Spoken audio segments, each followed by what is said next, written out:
সারা দাও না, আশিক নবীর প্রেমে মন সারা দাও না।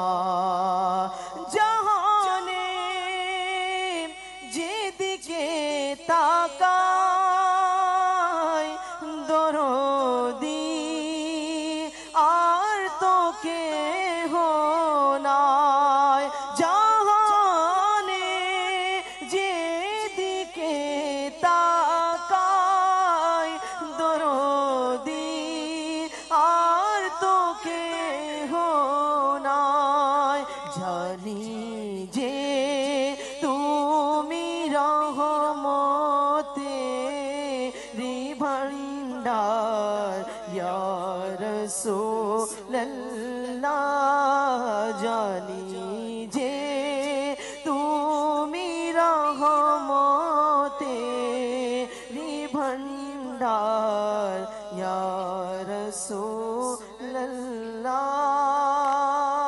ইসলামী ভাইয়েরা শুনুন, রাসূল আরবী সাল্লাল্লাহু আলাইহি ওয়াসাল্লাম ইরশাদ করেন, কিয়ামতের দিন সকল আম্বিয়া কেরাম আলাইহিমুস সালাম স্বর্ণের মিম্বরে বসে থাকবেন, আমার মিম্বর খালি থাকবে, কেননা আমি আপন দয়ালু রবের নিকট চুপচাপ দাঁড়িয়ে থাকব।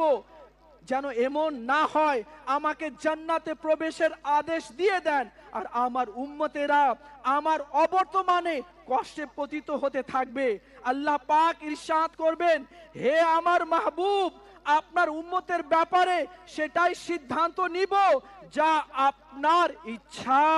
আমি আরজ করব, আজিল হিসাবহুম আল্লাহুম্মা, এ আমার রব, আমার উম্মতিদের তাড়াতাড়ি হিসাব করে নাও। ইয়া আল্লাহ, আমার উম্মতির তাড়াতাড়ি হিসাব নিয়ে নাও, তাড়াতাড়ি হিসাব নিয়ে নাও। আমার নবী বলেন, আমি বারবার বারবার বারবার আল্লাহর দরবারে অনুরোধ করতেই থাকবো, শেষ পর্যন্ত আল্লাহ তাআলা আমাকে আদেশ করবেন, হে মাহবুব, আমি আপনাকে একটি তালিকা দিচ্ছি, একটি রেজিস্টার দিচ্ছি, একটি খাতা দিচ্ছি, যার মধ্যে আপনার উম্মতিদের নাম লেখা রয়েছে, আর যারা এখন জাহান্নামে রয়েছে এই নিন তালিকা, আর আপনি সুপারিশ করুন আপনার উম্মতির। আমার নবী সাল্লাল্লাহু